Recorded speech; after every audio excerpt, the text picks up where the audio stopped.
Hello students, child health nursing में जो हम डिसऑर्डर्स पढ़ रहे हैं वो अभी हम न्यूट्रिशनल डेफिशिएंसी डिसऑर्डर्स पढ़ रहे हैं। हमारे लास्ट वीडियो में हमने न्यूट्रिशनल डेफिशिएंसी डिसऑर्डर्स के बारे में बात की। उसमें हमने देखा कि माल न्यूट्रिशन क्या होता है, उसकी डेफिनेशंस के बारे में बात की, क्या क्या उसके पीछे इटियोलॉजिकल फैक्टर्स हो सकते हैं उसके बारे में हमने बात की थी, और किस तरह से माल न्यूट्रिशन रिलेट करता है एसोसिएटेड मैनिफेस्टेशंस के साथ, उन सभी के बारे में हमने बात की थी। लास्ट वीडियो में हमने देखा था कि न्यूट्रिशनल डेफिशिएंसी डिसऑर्डर में पाया जाने वाला जो सबसे कॉमन डिसऑर्डर है और बच्चों में जिसके होने की वल्नरेबिलिटी सबसे ज़्यादा होती है वो था PEM, जिसे हम प्रोटीन एनर्जी माल न्यूट्रिशन के तौर पर जानते हैं। हमने PEM की डेफिनेशंस देखी थी। प्रोटीन और एनर्जी जब इनएडिक्वेसी की कंडीशन आती है और उसकी वजह से माल न्यूट्रिशन अगर होता है तो उसको हमने PEM कहा था, यानी कि प्रोटीन एनर्जी माल न्यूट्रिशन कहा था। हमने देखा था कि PEM में हम देख रहे थे क्लासिफिकेशन ऑफ PEM, किस तरह से प्रोटीन एनर्जी माल न्यूट्रिशन को क्लासीफाई किया जाता है, क्या ग्रेडिंग रखी जाती है, किस तरह के कैरेक्टरिस्टिक्स को एसोसिएट करके उसकी ग्रेडिंग की जाती है और किस तरह के फीचर्स सामने आते हैं, वो अब हम आज अपने वीडियो में देखेंगे। तो आइए देखते हैं कि किस तरह से क्लासिफाइड किया जाता है प्रोटीन एनर्जी माल न्यूट्रिशन को। There are several classifications of PEM। बहुत सारे क्लासिफिकेशंस दिए गए हैं। उनमें जो सबसे पहला हमने क्लासिफिकेशन देखा था वो था सिंड्रोमल क्लासिफिकेशन। सिंड्रोमल क्लासिफिकेशन में सबसे ज़्यादा क्लिनिकल मैनिफेस्टेशंस का रोल होता है और उसी के अकॉर्डिंग क्लासिफाई किया जाता है PEM को, जिसमें हमने 4 टाइप का PEM देखा था। जिसमें था kwashiorkor, nutritional marasmus, pre kwashiorkor and nutritional dwarfing.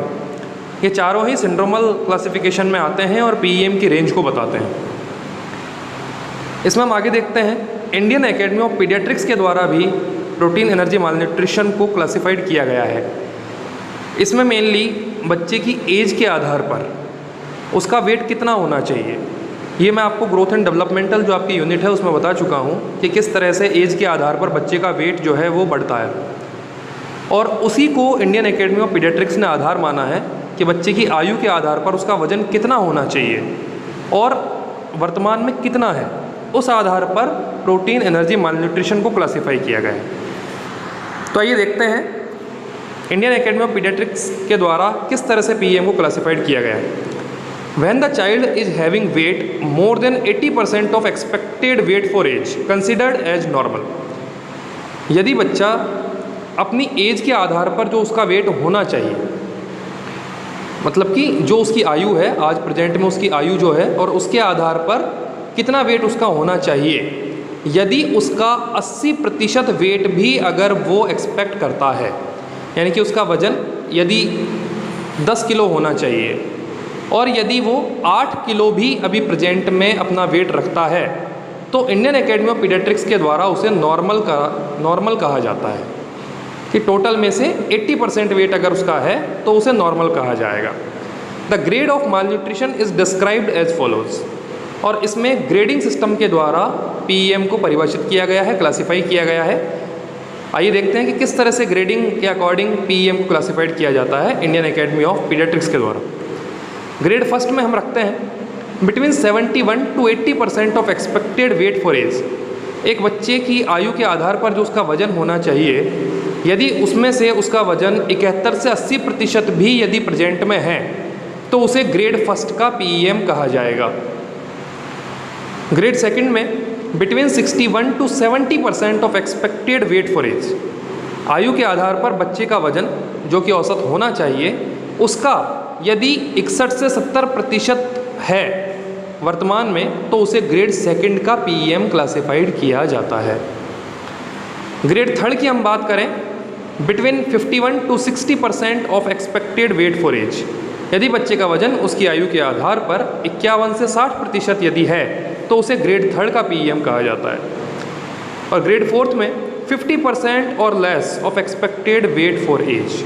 बच्चे की आयु के आधार पर उसका वजन यदि 50% या फिर उससे कम है तो उसे ग्रेड फोर्थ का PEM कहा जाएगा। यानी कि ग्रेड फोर्थ तक आते आते ये कंडीशन क्राइसिस कंडीशन है प्रोटीन एनर्जी माल न्यूट्रिशन को लेकर। ये grading system Indian academy of paediatrics के द्वारा दिया गया। इसमें आपने देखा कि किस तरह आयु के आधार पर जो औसत वजन एक्सपेक्ट किया जाता है उसके परसेंटेज के according grade first, grade second, grade third और ग्रेड फोर्थ में क्लासिफाई किया गया है पीईएम।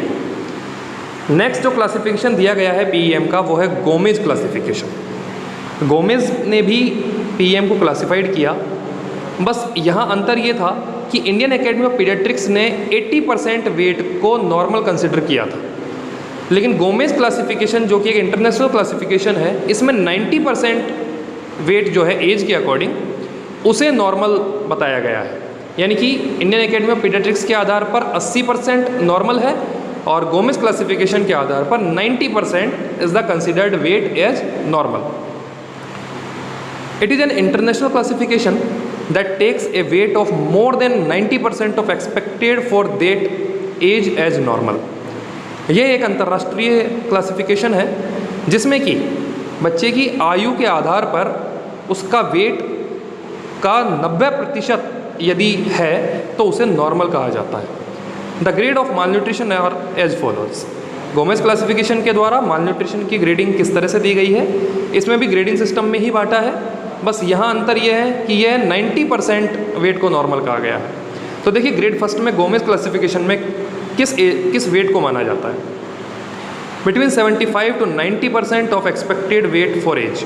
ग्रेड फर्स्ट में बच्चे की आयु के आधार पर उसका जो औसत वजन होना चाहिए, यदि बच्चा उसका 75 से 90% वेट यदि रखता है तो उसे ग्रेड फर्स्ट का मालन्यूट्रिशन कहा जाता है। ग्रेड सेकंड में है between 61 to 75% of expected weight for age. आयु के आधार पर औसत वजन यदि 61 से 75% भी यदि है तो उसे ग्रेड सेकंड का मालन्यूट्रिशन गोमेज ने क्लासिफाइड किया है। ग्रेड थर्ड में है वेट लेस देन और equal to 60% of expected weight for as.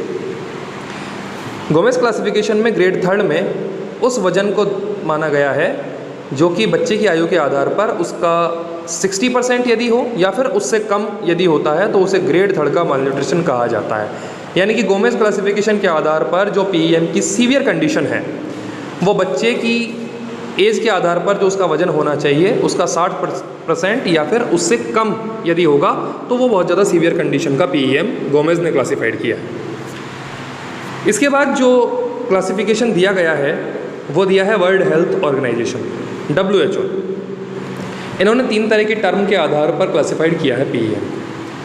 First term is stunting, the second term is underweight and the third term is wasting. Actually WHO के द्वारा वजन और ऊंचाई और आयु और ऊंचाई और वजन इन सभी कंपोनेंट्स को आधार मानकर पीईएम को क्लासिफाइड किया गया। इन टर्म्स के आधार पर उसको बताया गया है। आगे देखते हैं हम इसमें इन टर्म्स का मतलब क्या है।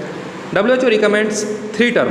WHO ने 3 तरह की टर्म दी हैं, stunting, underweight and wasting, for assessing the mall nutrition in under 5 children. 5 वर्ष से कम उम्र के बच्चों में माल न्यूट्रिशन को एसेस करने के लिए 3 तरह की टर्म्स WHO ने दी हैं, स्टंटिंग, अंडरवेट एंड वास्टिंग।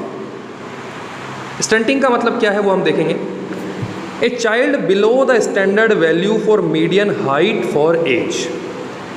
एक बच्चे की आयु के आधार पर उसकी ऊंचाई का जो अनुपात है यदि वो स्टैंडर्ड वैल्यू से नीचे है तो उसे स्टंटिंग कहा जाता है। यानी कि एक बच्चे की ऊंचाई उसकी आयु के आधार पर जितनी होनी चाहिए, औसत ऊंचाई जो होनी चाहिए, यदि वो वैल्यू उससे नीचे है तो यानी कि उसे हम स्टंटिंग कहते हैं। और ये पीईएम का एक क्लासिफिकेशन है। सेकंड है इसमें underweight. A child below the standard value for median weight for age. Underweight WHO ने उन बच्चों को कहा है जिनका वजन उनकी आयु के आधार पर या औसत वजन की तुलना में कम है, उसे अंडरवेट कहा जाता है। और थर्ड जो टर्म है वो है वास्टिंग।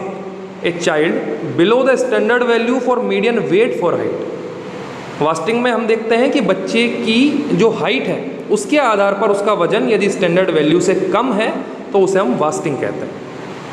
देखिए तीनों टर्म्स में क्या डिफरेंस है। स्टंटिंग बताती है बच्चे की आयु के आधार पर उसकी हाइट कितनी है। अंडरवेट बताता है बच्चे की आयु के आधार पर उसका वजन कितना है। और वास्टिंग कहती है कि बच्चे की हाइट के आधार पर उसका वेट कितना है। यदि इन तीनों की वैल्यू जो है वो स्टैंडर्ड वैल्यू जो कि औसत वैल्यू होनी चाहिए उससे यदि कम है तो इन 3 टर्म्स के आधार पर मालन्यूट्रिशन को क्लासिफाई किया जा सकता है। ये आपको बताया WHO ने, वर्ल्ड हेल्थ ऑर्गेनाइजेशन। आपने तीनों तरह की क्लासिफिकेशन देखें। पहला आपने देखा सिंड्रोमल क्लासिफिकेशन, उसके बाद आपने देखा इंडियन एकेडमी ऑफ पीडियाट्रिक्स का क्लासिफिकेशन, फिर आपने देखा गोमेज का classification and the last one is by WHO classification. ये सभी PEM की क्लासिफिकेशन है, आपको अच्छे से इन सभी को याद करना है। नेक्स्ट हम देखते हैं clinical features of PEM। Protein energy malnutrition से यदि कोई बच्चा सफ़र कर रहा है तो किस तरह के फीचर्स हमें दिखाई देते हैं, उसके बारे में हम इस टॉपिक में बात करेंगे। देखिए, clinical features of PEM depends upon severity and duration of nutritional inadequacy. PEM के साइन सिम्टम्स क्या होंगे, क्लिनिकल फीचर्स क्या होंगे, ये पूरी तरह से निर्भर करता है कि बच्चे में माल न्यूट्रिशन की सीवियरिटी कितनी है, कि क्या माइल्ड, मॉडरेट और सीवियर कंडीशन में से वो किस कंडीशन में है, and duration of nutritional inadequacy, और बच्चा जो बैलेंस डाइट है या फिर पर्टिकुलर कोई न्यूट्रिएंट है या रिलेटिव सब्सटेंस है, उसकी इनएडिक्वेसी यानी कि उसकी अपर्याप्तता, यानी कि वो ठीक तरीके से कंज्यूम कर रहा है या नहीं, उसको इनएडिक्वेसी को ड्यूरेशन कितना हुआ है। कभी कभी ऐसा होता है कि हम शॉर्ट टाइम के लिए, जैसे कि आप फास्टिंग देख लीजिए, फास्टिंग में क्या होता है, हम लोग 1 या 2 दिन जैसे भी हम लोग करते हैं, हम फास्टिंग करते हैं, तो एक शॉर्ट टाइम के लिए होता है, उसके बाद हम प्रॉपर अपनी डाइट लेने लग जाते हैं जिससे कि वो वापस से कॉम्पनसेट कर दिया जाता है। लेकिन यदि ये लंबे समय तक चले तो फिर मालन्यूट्रिशन की कंडीशन अपीयर हो सकती है। इसलिए इसमें ये कहा गया है कि एक तो सीवियरिटी, कि कितना सीवियर है मालन्यूट्रिशन, और दूसरी चीज़ इसमें बताई है कि न्यूट्रिशनल इनएडिक्वेसी की ड्यूरेशन क्या है, कितने लंबे समय से न्यूट्रिशनल इनएडिक्वेसी है। फिर देखिए एज ऑफ द चाइल्ड, बच्चे की आयु के आधार पर भी मालन्यूट्रिशन के क्लिनिकल फीचर्स वेरी करते हैं। लेक ऑफ डिफरेंट फूड्स, अलग अलग तरीके का भोजन, क्योंकि अलग अलग तरह के न्यूट्रिशनल सब्सटेंस आपको प्रोवाइड करवाता है। तो क्योंकि कई बार ऐसा होता है कि यदि एक व्यक्ति एक ही तरह का भोजन हमेशा करता रहे, एक ही तरह का खाना खाए, तो उसे फिक्स जो न्यूट्रिशनल सब्सटेंस हैं वो मिल पाएंगे। लेकिन यदि डिफरेंट फूड की बात करें तो अगर डिफरेंट फूड कंज्यूम किया जाए तो अलग अलग तरह के न्यूट्रिएंट्स उस व्यक्ति को मिलते हैं। तो इसलिए यहाँ पर जैसे कि यदि आपने सुना हो तो हम सैलेड की बात करते हैं, सैलेड में अच्छे फाइबर्स होते हैं, बहुत सारे न्यूट्रिएंट्स उससे मिलते हैं आपको। आपने यदि सुना हो तो रेनबो सैलेड, रेनबो सैलेड का मतलब होता है अलग अलग कलर्स के जो फ्रूट्स और वेजीज़ हैं उनको कंज्यूम करना, क्योंकि अलग अलग तरीके के डिफरेंट काइंड ऑफ फूड यदि आप लेंगे, different kind of veggies and fruits यदि आप लेंगे तो अलग अलग तरीके के न्यूट्रिएंट्स प्रॉपर अमाउंट में आपको मिल पाएंगे। लेकिन यदि आप लंबे समय तक एक ही तरह का फूड ले रहे हैं तो आप लिमिट हो जाएगी आपकी न्यूट्रिशन की। और लास्ट में इसमें देखिए and presence of any infection, और यदि किसी तरह का संक्रमण है तो भी associated features of PEM can vary. Next इसमें हम देखेंगे kwashiorkor and nutritional marasmus are 2 extreme forms of PEM। PEM के क्लिनिकल फीचर्स में हम देखते हैं कि सबसे ज़्यादा जो एक्सट्रीम लेवल है प्रोटीन एनर्जी मालन्यूट्रिशन का, उसे क्वाशियोरकोर और न्यूट्रिशनल मेरास्मस में देखा जाता है। इनके फीचर्स अलग हैं, वो मैं आपको बताऊंगा आगे जब हम प्रॉपरली क्वाशियोरकोर और न्यूट्रिशनल मेरास्मस पढ़ेंगे, उस समय हमें देखने को मिलेगा कि किस तरह के फीचर्स इनमें देखे जाते हैं। When the dietary intake is inadequate for a short period, यदि डाइटरी इंटेक इनएडिक्वेट है यानी कि अपर्याप्त तरीके से लिया जा रहा है फॉर ए शॉर्ट पीरियड, लेकिन छोटी अवधि के लिए, the body adjust its metabolism to compensate for the deficiency to some extent. क्योंकि छोटे समय के लिए आपने इनएडिक्वेसी की है तो आपकी बॉडी आपके मेटाबॉलिज्म को एडजस्ट करती है ताकि उसको कॉम्पनसेट किया जा सके। जो कमी न्यूट्रिशन की आई है उसको बॉडी कॉम्पनसेट करने की यानी कि उसकी क्षतिपूर्ति करने की कोशिश करती है टू सम एक्सटेंट, कुछ स्तर तक। देखिए आपने देखा होगा यदि आप फास्टिंग मोड पर रहते हैं तो आपने जो एनर्जी रिजर्व की हुई है फैट के तौर पर, जो एनर्जी रिजर्व है उसका इस्तेमाल बॉडी के द्वारा किया जाता है। लेकिन यदि लंबे समय तक किया जाए, जैसे कि आपने देखा होगा लोग डाइटिंग करते हैं। डाइटिंग का मतलब क्या है? डाइटिंग का मतलब है कि आप लंबे समय तक सेलेक्टिव खाना खाते हैं, सेलेक्टिव फूड्स लेते हैं, तो उनमें स्लिम होने की संभावनाएं और लोगों की तुलना में ज़्यादा हो जाती है। क्योंकि वो अपने अंदर की जो रिजर्व एनर्जी है उसका उपयोग बॉडी के द्वारा किया जाता रहता है, और एक्स्ट्रा फैट और एक्स्ट्रा कार्ब्स और एक्स्ट्रा एनर्जी जो है उनके अंदर डिपॉजिट नहीं हो पाती है। आगे देखिए, if deficit of food persist for a longer period, यदि भोजन की कमी या न्यूट्रिएंट्स की कमी हम कहें ये लंबे समय तक चालू रहे, the mall nourish children conserve energy by reducing physical activity, तो धीरे धीरे बच्चों में क्या होगा, क्योंकि एनर्जी पूरी तरह से नहीं मिल पाएगी तो उनकी फिजिकल एक्टिविटीज़ कम हो जाती हैं, क्योंकि एनर्जी नहीं होगी तो बच्चा फिजिकल एक्टिविटीज़ नहीं दिखाएगा। और अगर ये लंबे समय तक फूड इनएडिक्वेसी रहेगी तो ये चीज़ देखने को मिलेगी और बच्चे की एक्टिविटीज़ बहुत ज़्यादा कम हो जाएंगी। Moderately malnourished children appear more slow and less energetic, हम मॉडरेटली मालनरिश की बात करें यानी कि लंबे समय तक है लेकिन मॉडरेट कंडीशन है, not severe condition of PM. Moderate malnourished children appear more slow, वो बहुत धीमे दिखाई देते हैं, एंड लेस एनर्जेटिक, और उनमें एनर्जी भी कम दिखाई देती है। बहुत सारी एक्टिविटीज उनकी कम हो जाती हैं, क्योंकि ये जो बच्चों की एज होती है, मेनली बच्चों की एज में वो बहुत ज़्यादा फिजिकल एक्टिविटीज़ करते हैं, मूवमेंट्स बहुत ज़्यादा करते हैं, लेकिन यदि पीएम की कंडीशन है और माल नरिशमेंट है तो वो लेस एनर्जेटिक आपको दिखाई देंगे। If the nutrition deficit continuous longer, और यदि न्यूट्रिशन डेफिसिट बहुत लंबे समय तक जारी रहता है, growth of the child is affected, तो बच्चे की ग्रोथ और उसका डेवलपमेंट भी प्रभावित होगा और बच्चा जो है वो फेलियर टू थ्राइव की कंडीशन में आ जाएगा, बच्चे की ग्रोथ जो है वो पूरी तरह से रुक जाएगी।